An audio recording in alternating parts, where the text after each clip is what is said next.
Hai Gorgeous, welcome to my place. Terima kasih sudah mengklik video ini. Nggak pakai lama, watch.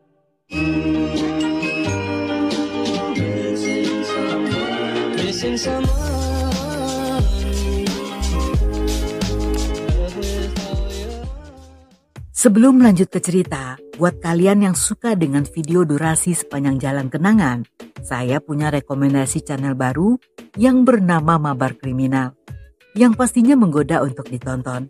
Karena selain cocok buat menemani dalam kegiatan apapun, Mabar Kriminal juga sangat detail dalam membahas alur kisah yang disertai dengan ilustrasi dan footage lengkap. Jadinya kalian bisa mendapatkan gambaran kasus tersebut dengan sangat jelas. Terutama buat yang suka kasus dari luar negeri, di sini dijamin lengkap dengan pilihan kasus beragam yang tentunya disajikan dengan gaya cerita yang mudah dipahami. Terutama karena suara hostnya yang empuk-empuk dingin akan membawa kita ikut hanyut ke dalam kisah tersebut. Dan buat yang belum tahu channel Mabar Kriminal, silakan mampir dulu ke channelnya. Dan supaya lebih mudah dicari, saya sudah tempelkan linknya di deskripsi dan kolom komentar yang dipin. Jangan lupa di-subscribe, karena subscribe itu gratis. Dalam hidup kita semua membutuhkan seorang teman yang akan selalu mendukung, membantu, dan bersimpati saat kita menghadapi masa-masa sulit. Teman yang bisa menjadi sandaran dan tempat berbagi segala keluh kesah tanpa merasa terabaikan. Tetapi bagaimana jika orang yang kita percayai sebagai sahabat ternyata adalah orang yang mengkhianati kita? Bahkan yang lebih buruk lagi, bahwa dia adalah seorang pembunuh.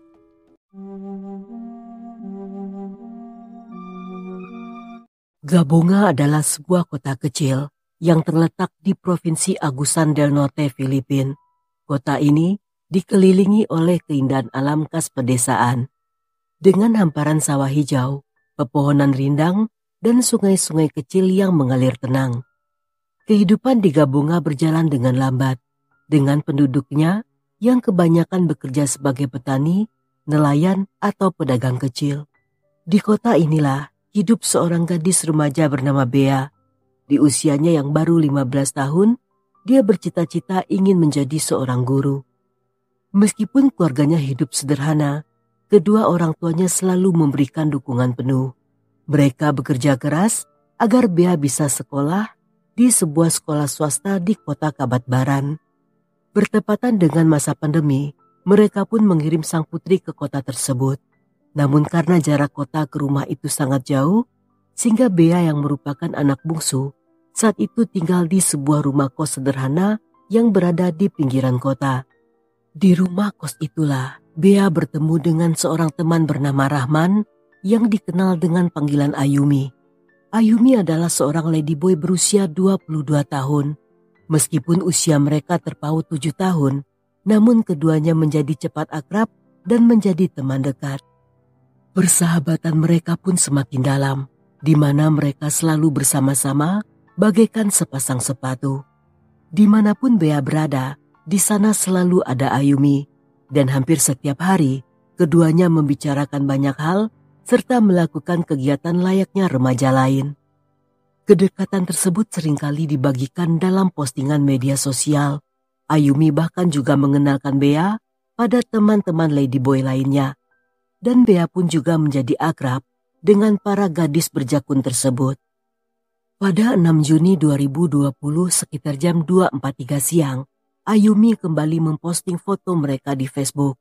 Di sana, keduanya tampak sedang tersenyum manis. Namun sayangnya itulah foto terakhir yang akan dia posting. Keesokan harinya pada jam 10.23 pagi, Ayumi kembali memposting sebuah foto. Kali ini bukanlah foto mereka berdua, namun foto yang berisikan tulisan, "Di manakah kamu, Biang?" Biang sendiri merupakan nama panggilan sayang yang diberikan Ayumi pada Bea. Dalam postingan tersebut Ayumi menjelaskan bahwa dia sedang mencari Bea yang belum pulang sejak semalam. Dan setelahnya, dia pun memberitahukan pada orang tua gadis itu bahwa putri mereka tidak pulang semalaman. Saat itu keluarga Bea mencoba menghubunginya, tetapi sang putri tidak bisa dihubungi. Rasa khawatir pun mulai muncul dan bertanya-tanya apa yang sebenarnya terjadi. Karena menurut sang ibu, Bea sempat mengirim pesan, namun dia tidak mengatakan jika memiliki masalah ataupun kesulitan. Dan karena hal ini, dia pun memberitahu pada anggota keluarga lainnya dan meminta mereka untuk melakukan pencarian. Namun setelah mereka menghubungi beberapa teman serta kenalan Bea, sayangnya tidak satupun dari mereka yang mengetahui di mana keberadaan gadis itu. Di hari yang sama sekitar jam 8.21 malam, Ayumi kembali membuat postingan yang mengabarkan jika Bea sudah 24 jam tidak pulang. Karena hal ini, kekhawatiran keluarga dan teman-temannya semakin memuncak. Dan keesokan hari pada jam 11 pagi, Ayumi kembali memposting foto Bea dengan menuliskan caption sebagai orang hilang. Dia juga meminta bantuan pada teman-teman di Facebook agar segera menghubunginya jika seandainya mereka melihat atau mengetahui di mana keberadaan gadis itu. Menurut Ayumi, bahwa terakhir kalinya Bea terlihat di area CBR bersama dengan seorang pria yang tidak dikenal, dan dia merasa curiga jika saat itu Bea telah diculik. Dengan adanya postingan tersebut, seketika banyak orang yang ikut membantu untuk melakukan pencarian.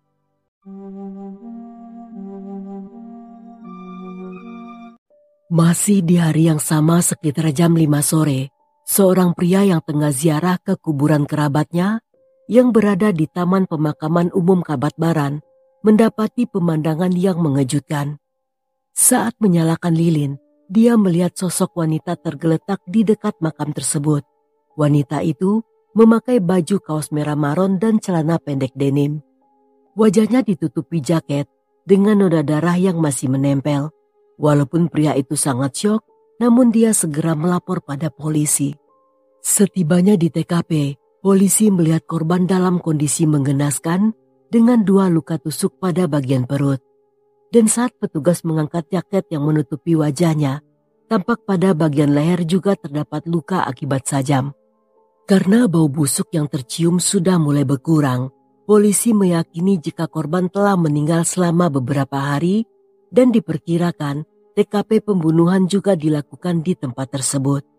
Namun karena korban sudah cukup lama berada di sana, serta tidak ada kartu identitas atau barang-barang pribadi, sehingga peluang untuk mendapatkan bukti lebih lanjut semakin menipis. Dan tanpa adanya petunjuk, polisi pun mengalami sedikit kesulitan. Tetapi berdasarkan kondisi korban yang memiliki luka di sekujur tubuh, mereka pun mengetahui bahwa pelaku memiliki motif balas dendam. Di saat bersamaan, teman-teman Bea yang sedang melakukan pencarian tanpa sengaja melewati TKP dan melihat adanya keramaian. Mereka pun segera mendekat untuk melihat apa yang terjadi. Dan setelah mendapat info dari seorang warga, mereka pun segera memastikan pakaian apa yang dipakai korban tersebut.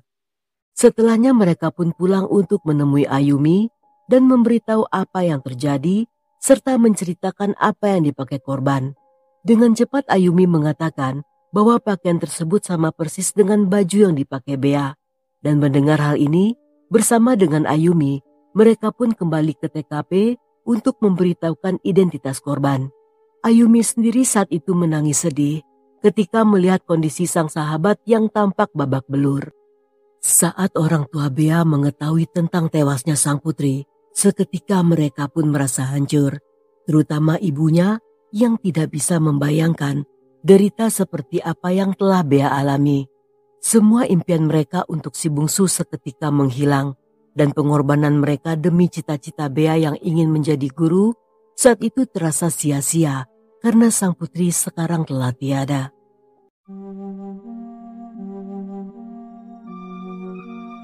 Sebagai teman serumah yang setiap hari bersama Bea, Ayumi pun menjadi orang yang lebih banyak memberi informasi pada polisi. Dia bersedia bekerja sama dan menjawab semua pertanyaan. Dan ketika polisi bertanya siapa yang kemungkinan memiliki motif untuk melukai Bea, dengan cepat dia menyebutkan beberapa nama orang. Yang semua nama-nama tersebut saat itu mulai diperiksa oleh penyidik.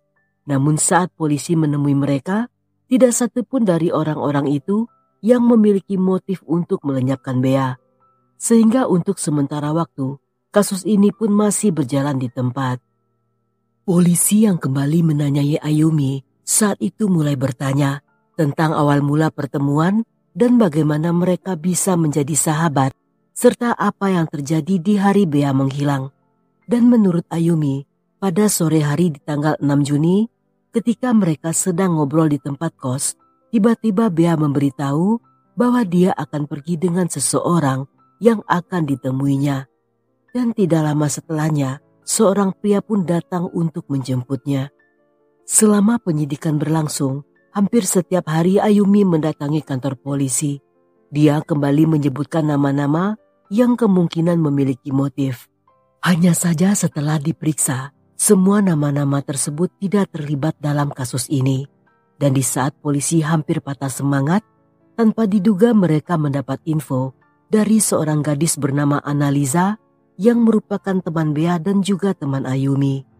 Dia mengatakan bahwa beberapa waktu sebelumnya Ayumi pernah berbicara dengannya serta teman-teman lainnya, yang di saat itu Ayumi mengajarkan pada mereka tentang apa yang harus dikatakan jika polisi menanyakan pertanyaan tentang Bea dan kematiannya, di mana mereka harus mengatakan bahwa Bea telah berpindah-pindah tempat kos atau tinggal di tempat lain, dan sejak saat itu mereka juga jarang bertemu. Mendengar hal ini, Annalisa pun mulai merasa bingung karena mereka sendiri tidak tahu apa yang akan ditanyakan oleh polisi dan mengapa Ayumi seolah telah mengetahui apa saja yang akan menjadi pertanyaan. Karena merasa curiga, sehingga Annalisa pun memutuskan untuk memberitahu sang penyidik. Berdasarkan pernyataan tersebut, penyidikan mulai berfokus pada Ayumi karena dia dianggap sebagai orang yang berkepentingan dalam pembunuhan tersebut. Selain karena pernyataan Annalisa, Ayumi sendiri juga tidak konsisten dan hampir setiap hari dalam interogasi dia selalu memberi pernyataan yang berubah-ubah, termasuk tentang nama-nama orang yang kemungkinan menjadi tersangka, dan satu-satunya alasan yang membuatnya telah berbohong kemungkinan karena dia terlibat dalam kasus tersebut dan sepertinya berusaha untuk mengulur-ngulur waktu yang bertujuan untuk menyulitkan penyidikan polisi.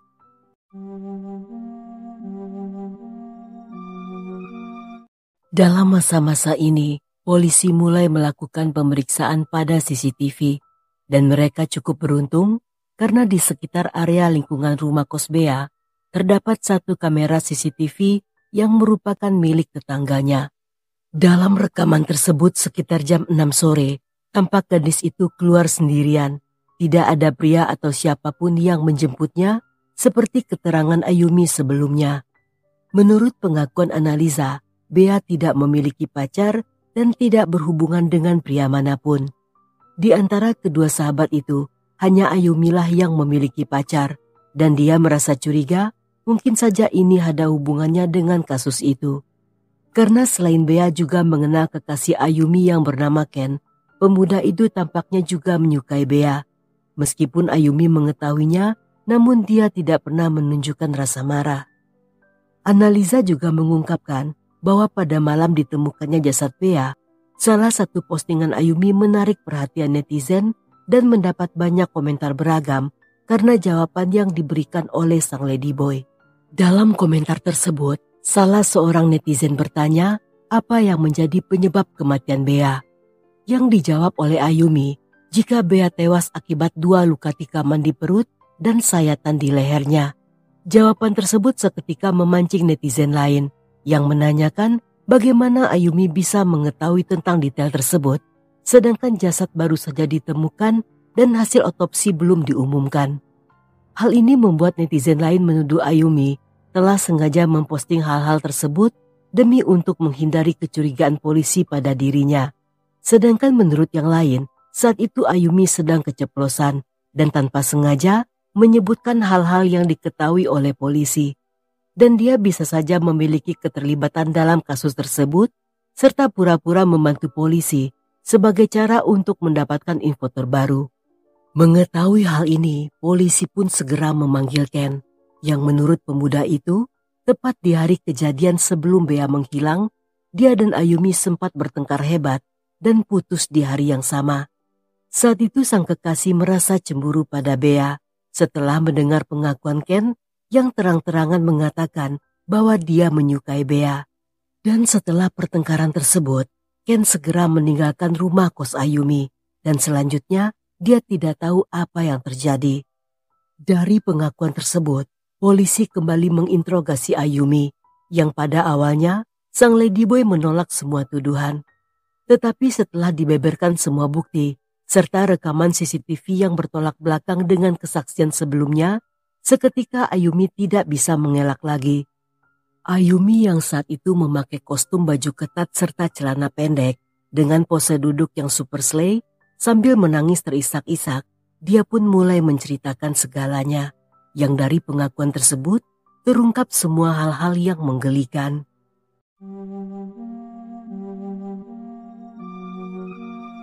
Ken dan Ayumi berpacaran sejak tahun 2019. Di saat itu, Ken masih berusia 14 tahun dan Ayumi 21 tahun. Hubungan mereka diketahui oleh banyak orang karena selain sering memposting foto kebersamaan di Facebook, keduanya juga sering jalan berdua dan selalu tampak mesra, bagaikan sepasang merpati yang tak pernah ingkar janji. Walaupun Ken masih bocil, namun Ayumi menyukai pemuda itu. Ken memperlakukannya dengan baik, sekalipun mengetahui bahwa kerang rawa Ayumi terletak di bagian belakang. Walaupun bagian tersebut merupakan tempat pembuangan limbah manusia, namun bagi Ken tidak mengapa, karena cinta yang buta tentunya telah mengalahkan segalanya. Selama berpacaran, setiap hari mereka selalu bersama-sama dan bersikap seperti pasangan suami istri. Bahkan keduanya dengan berani memposting foto kemesraan saat mereka sedang bertukar nafas buatan di atas ranjang yang bernoda. Sebagai seorang pacar, Ken tentu saja mengenal semua teman-teman Ayumi, termasuk juga dengan Bea. Dan karena seringkali bertemu, ketiganya menjadi akrab serta sering hangout bersama-sama.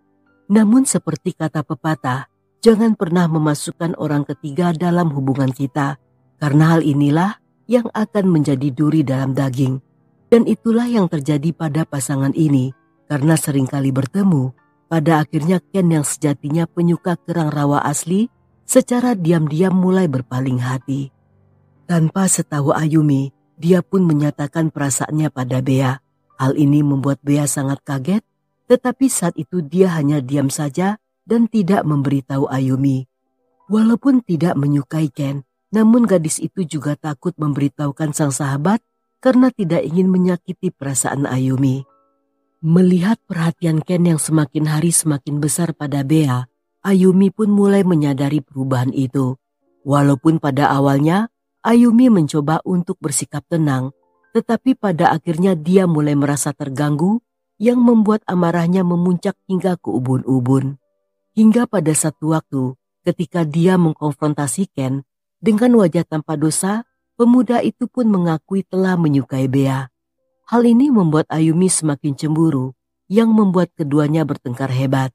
Namun alih-alih berhasil menyelesaikan masalah, Ken yang kesal justru memutuskan hubungan mereka dan pergi meninggalkan Ayumi begitu saja. Pengakuan tersebut membuat sang ladyboy merasa telah melakukan kesalahan besar dengan telah mengenalkan keduanya. Dia tidak ingin kehilangan sang berondong yang sangat lihai bermain cinta. Dan satu-satunya cara untuk mengakhiri hal ini adalah dengan menyingkirkan Bea agar gadis itu tidak lagi menjadi penghalang dalam kisah cinta mereka.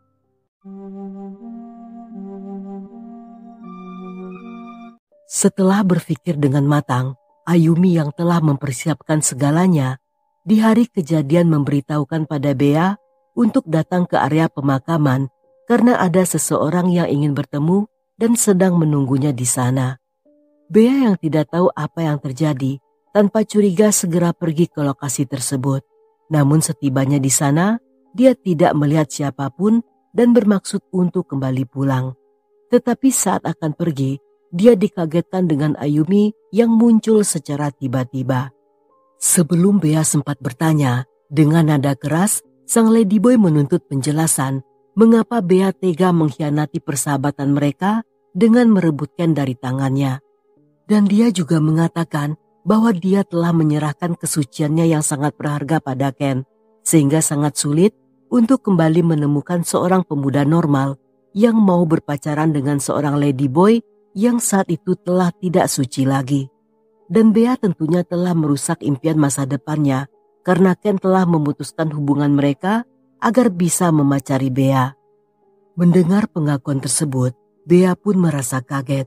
Dia sendiri tidak pernah tertarik pada Ken karena tujuannya tinggal di kota itu hanyalah untuk sekolah dan bukan untuk bercinta-cintaan. Dia pun berusaha menjelaskan hal ini pada Ayumi, tetapi karena Ayumi sedang kesetanan, sehingga alih-alih mendengar penjelasan tersebut, dia pun mulai menampar wajah Bea. Bea yang tidak terima membalas tamparan tersebut, dan keduanya saat itu mulai saling jambak-jambakan sambil mengeluarkan sumpah serapah. Namun tanpa diduga, tiba-tiba Ayumi menikam perut dan melukai leher Bea yang membuat gadis itu tewas di tempat.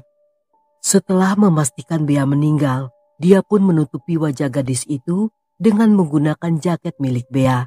Dan setelahnya, Ayumi pun segera kabur dari sana dengan membawa sajam yang digunakannya.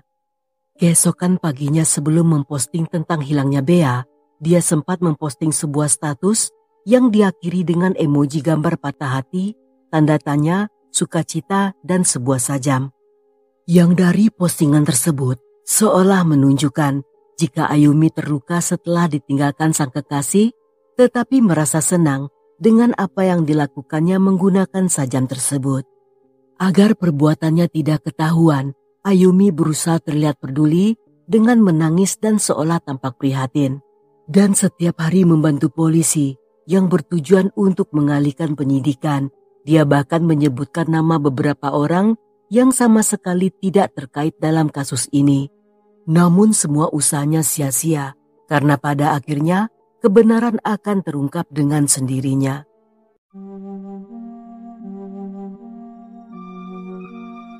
Karena pengakuan Ayumi dan sejumlah bukti yang berhasil dikumpulkan, dia pun didakwa atas pembunuhan Bea.